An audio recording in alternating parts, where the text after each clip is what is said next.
Oracle had earnings. Hey, did OCI blow out, and were apps at 20% like the last 4 quarters?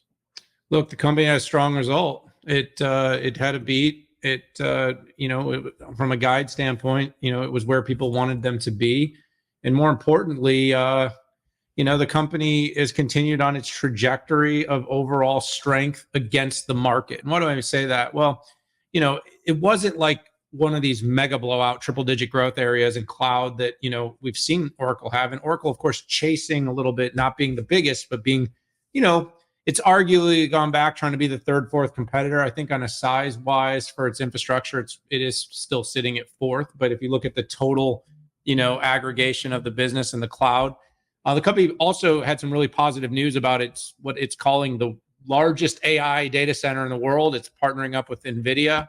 I think that alone gave the stock like a 47% bump. I'm joking. But it did get a pretty nice bump when it talked about the AI data centers that it's building out in partnership with NVIDIA. So where did the growth come from? Well, I mean, look, it's overall cloud growth, 25%, nice mid double digit strength. And that cloud revenue is over $5 billion in the quarter. So you're talking about $20 billion of run rate on its cloud businesses now. The infrastructure business, 49% growth. And by the way, people were like, it's not that good. It's like, oh, it's better than it. First of all, kudos to Oracle, as a lot of companies have created more opaqueness in reporting. They actually still are reporting a very crisp infrastructure number with OCI.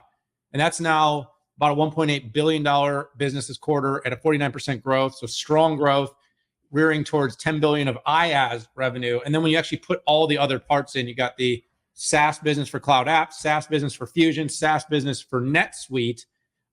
Those are also driving some real strength in the business. All double-digit growth, 14 to 21%, depending on which business you're looking at.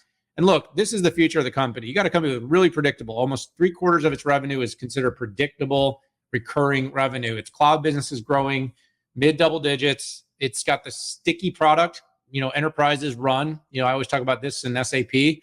People might sometimes talk about these older core ERP and core database solutions that companies have to run their businesses and say, oh, everything's going to move off these businesses and into these new born on cloud. It hasn't happened. It's taking a long time. It's very difficult to move and to migrate. It's sticky. It's high margin, high service rate, high attach rate. It's good business. And so, Pat, this was a good, solid continuation of growth against what I still consider to be a pretty mixed economy. I don't know if you saw this quietly, Pat, but February, highest tech layoff rate since February of 2009. Wow. So while we're all kind of sitting here languishing in this concept that GDP is up and the market is strong and inflation is going away, we're laying off people at the highest rate since right after the financial crisis of 2008. So it's not all great, but the deflationary aspects of tech like cloud, like Oracle, are doing well. Good breakdown there. I mean, Thanks. When other SaaS providers are doing 10%, Oracle continues to do 20%. I think that needs to be pointed out there. And it's just so consistent. I mean, it's like clockwork, right? We saw with Salesforce, right? Their SaaS numbers went from, 2x and 3x to 10x. And I mean 10x percent, not 10x like 10x. And I think that's big. And I know that probably a fairer comparison would be to SAP when we're talking about ERP, but it's still impressive they can keep that going during this economy. OCI and the IS number, again, impressive. 3 years ago, they were nowhere. And here we are with giant. One of their biggest customers is Microsoft, right? We always have to know that that's the big case. Microsoft